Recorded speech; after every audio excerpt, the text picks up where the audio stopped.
Hello అండి, అందరికీ welcome to my channel.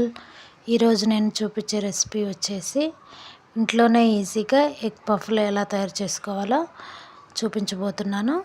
ఈ రెసిపీ చాలా ఈజీ అనుకున్నాను, చేశాక నాకు తెలిసింది చాలా జాగ్రత్తగా చేస్తేనే పర్ఫెక్ట్గా వస్తాయని. ఓవరాల్గా ఎగ్ పఫ్ రెసిపీ మాత్రం అనుకున్నది ఒకటి, అయినది ఒకటి.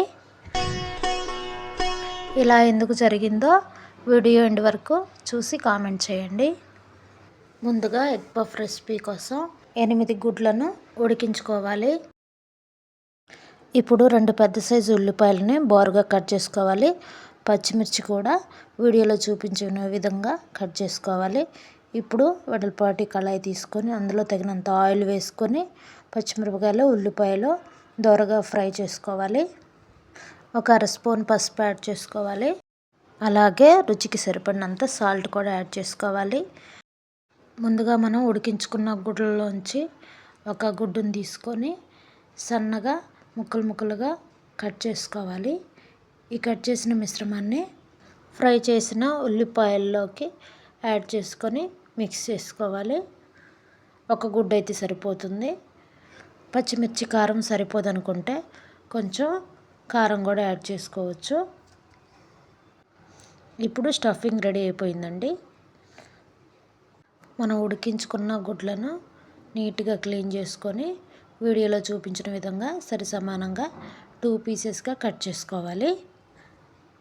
ఇప్పుడు మనం పిండి కలుపుకుందాం. 1/2 కేజీ మైదా పిండిని తీసుకొని అందులోకి సరిపడా సాల్ట్ యాడ్ చేసుకొని కొద్దిగంత ఆయిల్ యాడ్ చేసుకోవాలి. వీడియోలో చూపించిన విధంగా వాటర్ యాడ్ చేసుకుంటూ పిండిని కలుపుకోవాలి.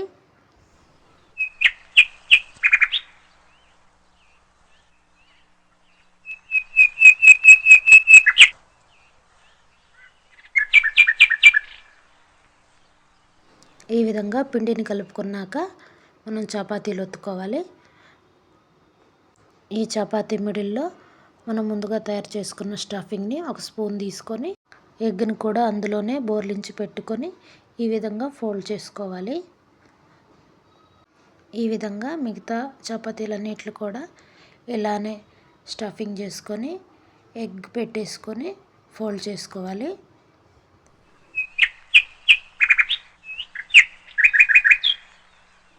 ఈ పఫ్లను ఎయిర్ ఫ్రైయర్లో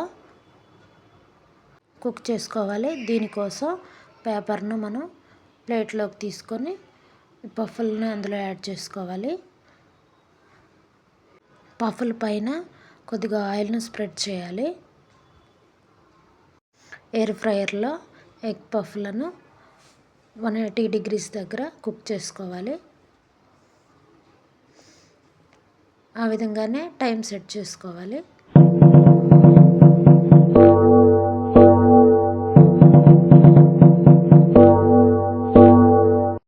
అదేవిధంగా రెండోసారి కూడా ఎయిర్ ఫ్రైయర్లో 180 degrees దగ్గర మిగతా పఫ్లను కూడా కుక్ చేసుకోవాలి. ఈ వీడియో నిపుణుల సమక్షంలో చేయబడింది. మేము చేసిన మిస్టేక్స్ మీతో పంచుకోవాలని ఈ వీడియో షేర్ చేస్తున్నాను. మేము చేసిన మిస్టేక్ అలా చపాతీలను కొంచెం మందంగా ఒత్తుకున్నాం. అందువల్ల చపాతీలు క్రిస్పీనెస్గా కాకుండా మందంగా ఉన్నాయి.